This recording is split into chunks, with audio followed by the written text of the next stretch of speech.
बिस्मिल्लाहिर्रहमानिर्रहीम। अस्सलाम वालेकुम। कैसे हैं आप सब? उम्मीद करती हूँ कि सब खैरियत से होंगे और अल्लाह से यही दुआ है कि सबको सेहत और तंदुरुस्ती के साथ ईमान भरी ज़िंदगी अता फरमाए। आमीन सुम्मा आमीन। आज बहुत ही मज़े के कसूरी कबाब लेकर आई हूँ आपके लिए। रेसिपी अच्छी लगे तो इसको लाइक कर दीजिएगा। चैनल पर नए हैं और चैनल सब्सक्राइब नहीं किया तो चैनल को सब्सक्राइब करके बेल का आइकन प्रेस कर लें। चलते हैं आज की बहुत ही मज़ेदार रेसिपी की तरफ। हम बनाएंगे कसूरी कबाब। तो अज्जा में जो हमें चाहिए उसमें हम लेंगे चिकन। इसको मैंने एक ब्रेस्ट पीस ले लिया था और उसको मैंने इस तरह से क्यूब्स में काट लिया है और साइज़ आप अपनी मर्ज़ी का रख सकते हैं। एक अदद प्याज दिया है, उसको मैंने काट लिया मोटा मोटा। सुरख मिर्च डालेंगे, हल्दी है, नमक, पिसा हुआ ज़ीरा, पिसी हुई काली मिर्च और पिसा हुआ सूखा धनिया डालेंगे। इसके अलावा हमें कुछ चाहिए स्पाइसेस, जिसमें हम लेंगे 4 से 5 लौंग लेंगे।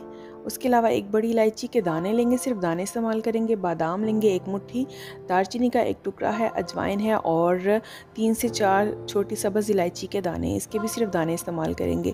एक तेज़पात है वो डालेंगे और 1 इंच का टुकड़ा अदरक का है। दही लेंगे हाफ़ प्याली और लेंगे लहसुन। 4 से 5 जवे कसूरी मेथी लेंगे, 2 खाने के चम्मच क्रीम इसके अंदर हम डालेंगे। कोई सा भी ब्रांड ले सकते हैं, घर की क्रीम भी ले सकते हैं आप। सबसे पहले ऑयल थोड़ा सा लेंगे, तकरीबन 1 खाने का चम्मच। उसमें हम डालेंगे दालचीनी 1 इंच का टुकड़ा है, लौंग 4 से 5 अदद हैं, बड़ी इलायची और छोटी इलायची के दाने शामिल हैं इसके अंदर और इनको हम थोड़ा सा घी के अंदर कड़कड़ाएंगे। साथ ही हम इसमें डाल देंगे तेज़पात ताकि इन सब का अरोमा जो है वो घी के अंदर अच्छे से आ जाए। साथ हम डालेंगे तकरीबन 1 चुटकी अजवाइन और 1 मुट्ठी बादाम के, इनको भी हम डाल देंगे और सब चीज़ों को हम थोड़ा सा फ्राई करेंगे ताकि इनकी ऑयल रिलीज़ हो जाए। और इसमें अब हम डाल देंगे लहसुन और अदरक, इनको मैंने बोटा वोटा काट लिया है और इसको हम फ्राई करेंगे।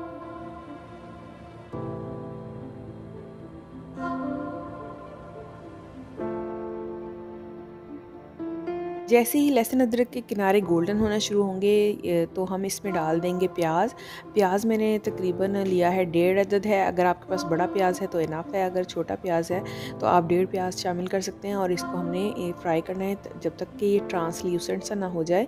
अब ये देख सकते हैं इसका कलर चेंज हो चुका है तकरीबन और ये ट्रांसल्यूसेंट होना शुरू हो गया। यहाँ पर बस मैं हीट को बंद कर दूँगी, चूल्हा बंद कर देंगे और इसको हमने ठंडा करना है। जब ये ठंडा हो जाएगा फिर इसके बाद हम इसका पेस्ट बनाएंगे पानी डाले बगैर। अब ये देख सकते हैं मैंने इसमें बिल्कुल भी पानी नहीं डाला था, तो इसका बहुत अच्छा सा क्रीमी सा पेस्ट जो है वो रेडी हो गया। तमाम चीज़ों को मैंने जो आम यूजुअल ग्राइंडर हम यूज़ करते हैं उसी के अंदर मैंने इसका पेस्ट बनाया है। आप भी बना सकते हैं क्योंकि ये ग्राइंडर तो तकरीबन सभी के घरों में होता है। अब जितने भी पिसे हुए मसाले थे वो मैंने इसके अंदर शामिल कर दिए हैं। साथ ही साथ मैं इसमें दही शामिल कर रही हूँ। दही को अच्छे से फेंट के मैंने शामिल किया है।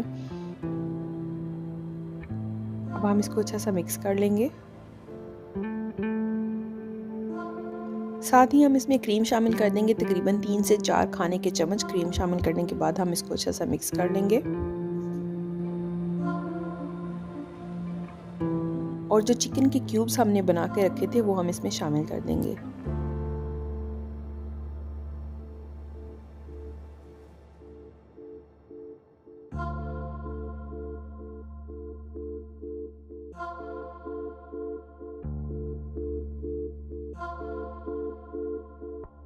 और जनाब यहाँ पर हम इसमें शामिल करेंगे क्वीन ऑफ द रेसिपी यानी कि कसूरी मेथी, जिसको मैंने हाथों से अच्छा सा मसल लिया था ताकि इसका फाइन सा पाउडर बन जाए और ये इवनली तमाम जो पीसेस हैं उनके ऊपर स्प्रेड हो जाए।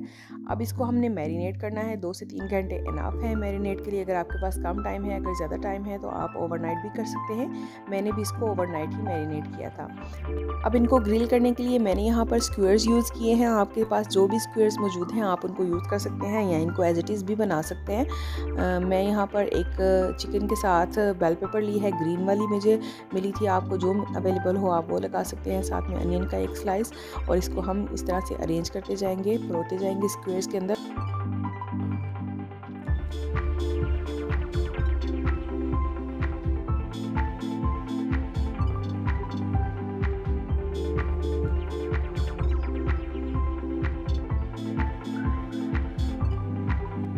तो तमाम कबाब जो हैं उनको हमने स्क्वेयर्स के अंदर लगा लिया है। अब हम इनको ग्रिल करेंगे। यहाँ पर मैंने सिंपली ग्रिल पैन लिया है, उसको मैंने बटर के साथ ग्रीस कर लिया है। आप चाहे तो वो सरसों का तेल या फिर कोई और भी तेल इस्तेमाल कर सकते हैं, कुकिंग ऑयल वगैरह।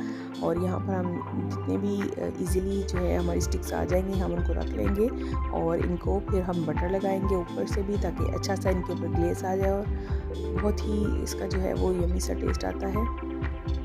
साथ ही हम इनको टर्न करते रहेंगे, तकरीबन हर साइड से 4 से 5 मिनट हम इनको अच्छे से पकाएंगे, क्योंकि ये बोनलेस चिकन है तो ये जल्दी पक जाता है। अगर आपके पास ग्रिल पैन मौजूद नहीं है तो कोई परेशानी की बात नहीं है, आप इसको सिंपली जो घर में रोटी बनाने वाला तवा होता है उसके ऊपर भी बना सकते हैं। यहाँ पर मैंने उसके ऊपर भी मक्खन लगाया है और जितनी स्टिक्स ईजीली एक टाइम में आ सकती हैं आप उतनी रख के तो इसको हल्की आँच पे हम इनको बनाएंगे ताकि चिकन जो है वो अंदर तक गल जाए।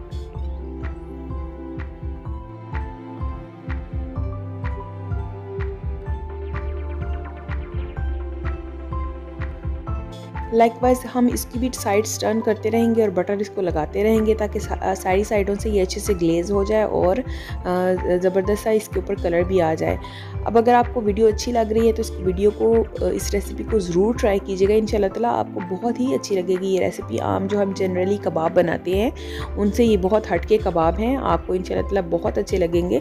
तो रेसिपी अच्छी लग रही है मेरी तो इसको लाइक करना मत भूलिएगा, फ्रेंड्स एंड फैमिली में शेयर भी कर दें। इससे कबाब हमारे सारे रेडी हो चुके हैं। इनकी साइड टर्न करते हुए हमने इनको सारी साइड से अच्छे से पका लिया है, अंदर तक ये टेंडर हो चुके हैं, अंदर से जूसी हैं और बहुत ही मज़े के ये बने हैं।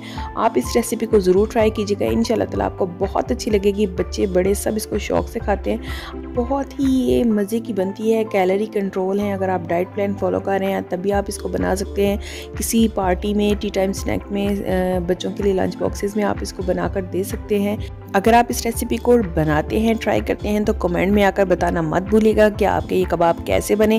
इंशाल्लाह ताला सबको अच्छे लगेंगे और अच्छे ही बनेंगे। तो जाते जाते चैनल को सब्सक्राइब करते जाएं। अपना बहुत सारा ख्याल रखें, मुझे दुआओं में याद रखें। मिलते हैं फिर किसी और सी मज़ेदार सी वीडियो के साथ, तब तक के लिए अल्लाह हाफिज़।